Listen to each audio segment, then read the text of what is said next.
Sorry, my mum was telling me a story. And I thought I'd tell you guys it before we all kill each other tonight. Because that's the plan. Anyway,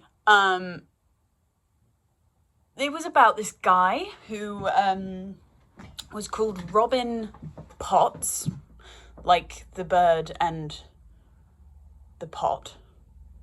And basically, he was in a family that was very musical.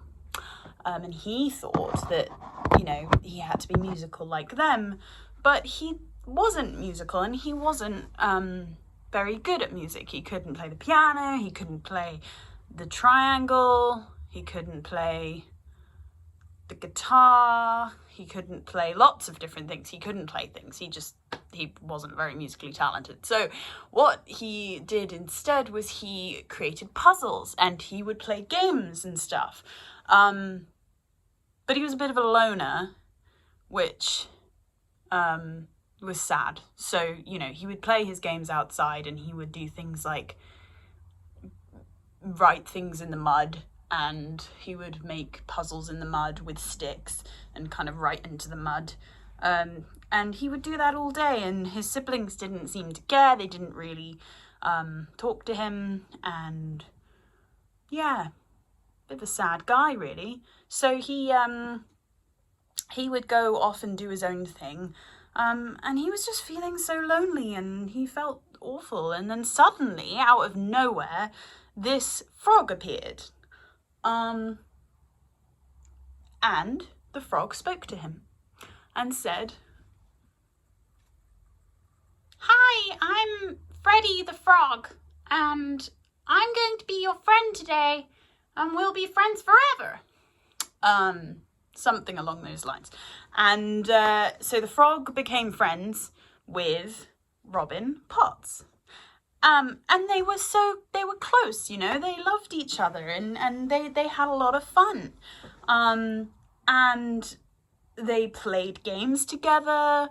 They chatted about stuff. They were best pals, absolute best pals within an hour of meeting each other.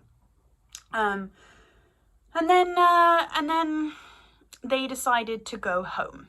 And when they went home, that's when all the problems started, because of course they went home, and Freddy the Frog, who wasn't used to going into a house, treaded mud into the house and caused a bit of a mess.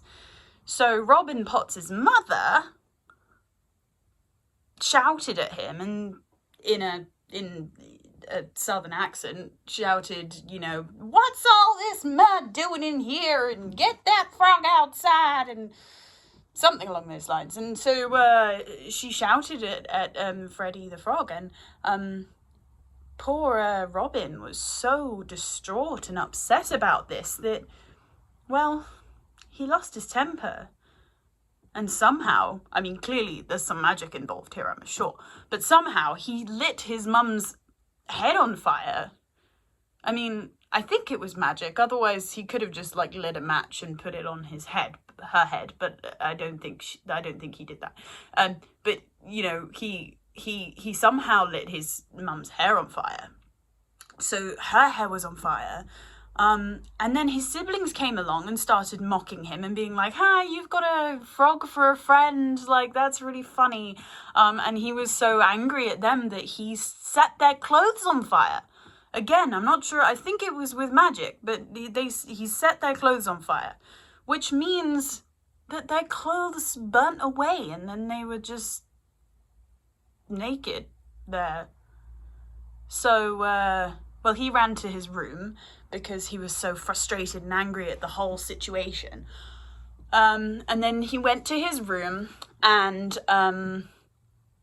Freddy talked to him and said how they were the bestest of friends, and there was only one way that they could stay friends forever, and that was to become one. So they stared at each other, and somehow, with magic or whatever, they became one. And they, whilst they were staring at each other, these kind of, you know, motions happened, the air changed, and all of this kind of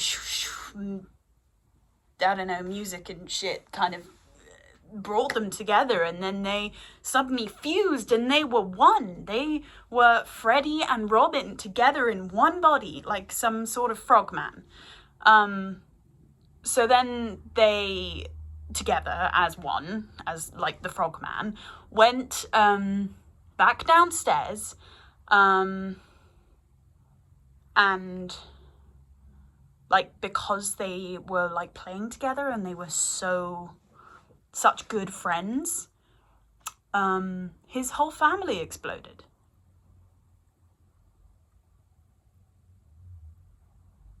So yeah, happy tournament, guys.